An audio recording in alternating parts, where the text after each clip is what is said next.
puntahan naman natin yung isang lugar sa Manila dahil papalapit na nga itong Pasko, no? Chiki, and Yes. kasi pasalan yung iniisip ng iba, no? Although syempre gusto natin kahit pwede naman kayo mamasal pero pwede rin kayo manood ng sine this 25th Marami ng, kayong options. ng ng December. Pero sige, para less po yung travel time ninyo, pag napasal kayo dito sa pupuntahan ng ating si Jazz Paredes sa mobile journal natin, meron ka pang pwedeng puntahan na malapit lang sa Bonifacio Shrine.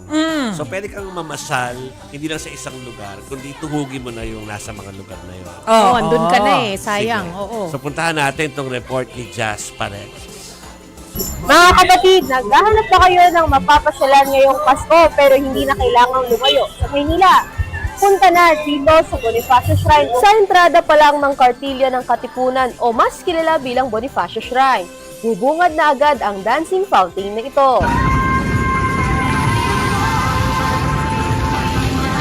Si Nanay aliw na aliw sa dancing fountain.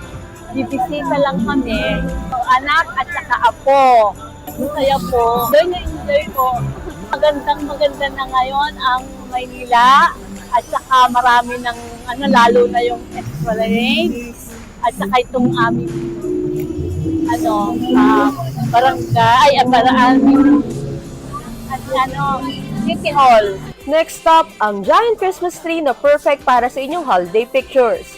Siyempre, may food trip dito sa Bazaar yan. May burger, empanada, and rice meals, mga pasta, turo-turo at marami pang iba. May bilihan din ng pangregalo, damit, stuffed toys, personalized accessories, mga flowers at iba pa. Si Angel, tinambayan na ito pagkatapos magsimbang gabi. Interesting din po kasi yung place, marami pong ilaw and such. So, napaikot na rin po ako dito. Marami na pong pagpipilian na foods dito or drinks tulad po nito. And yun po, very homey yung place and very welcoming po. It's very bright po, no? It was joyful. Pero wait, there's more. Sa dulo ng mga food stall ang Tunnel of Lights. At ang best news, libre ang entrance dyan everyday. Mga kapatid, Mobile Journal Jazz Paredes po hatid ang mukha ng balita.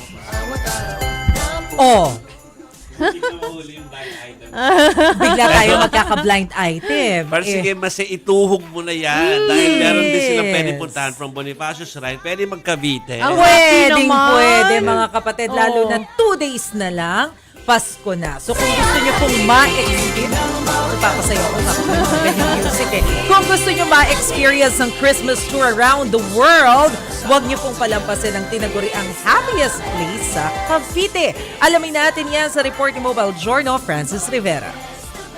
Passport no need para maka-experience ng snow dahil maaari niya maranasan dito sa the happiest place in Cavite. Ang Tourist Farm Hotel and Resort sa Naik. Sa mahigit 10 ektarya, 40 different tourist destinations ang malilibot nyo. May Disneyland, Christ the Redeemer ng Brazil, Statue of Liberty ng New York, Burj Khalifa ng Dubai, Eiffel Tower ng Paris, at ang Christmas Villa kung saan meron pang pa-snow. Nagsimula raw ito na for family use lang ng mga Bailosis. Pero dahil malawak ang lugar, naisip nilang i-share na ito sa lahat. Nag-start kami na 2016, then naisip namin na how about i-expand natin kasi yung one swimming pool maybe not enough. Then ginawa namin instead of isang malaking swimming pool, we decided to do small pools, pocket pools, pero lagyan natin ng attraction ngayon. So unang ginawa namin is yung Japan Villa and yung Greek Villa. Then after nun yun, sinunod na namin sinimulan. So para nag-target ako ng around at least 5 countries per year. Ngayon, patok na itong pasyalan sa magkakapamilya at magbabarkada. Enjoyable talaga. Gawa ng dito mo lang mapanood lahat na lugar sa buong bansa.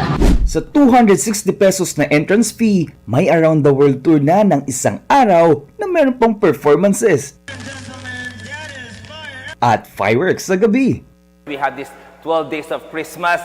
We have fireworks, marching band, and actually we have an added feature na amusement rides. So para yung sa mga kids at kids at heart, mas ma-enjoy itong Torres Farm. Mga kapatid, Mobile Journal Francis Rivera po, hatid ang mukha ng balita.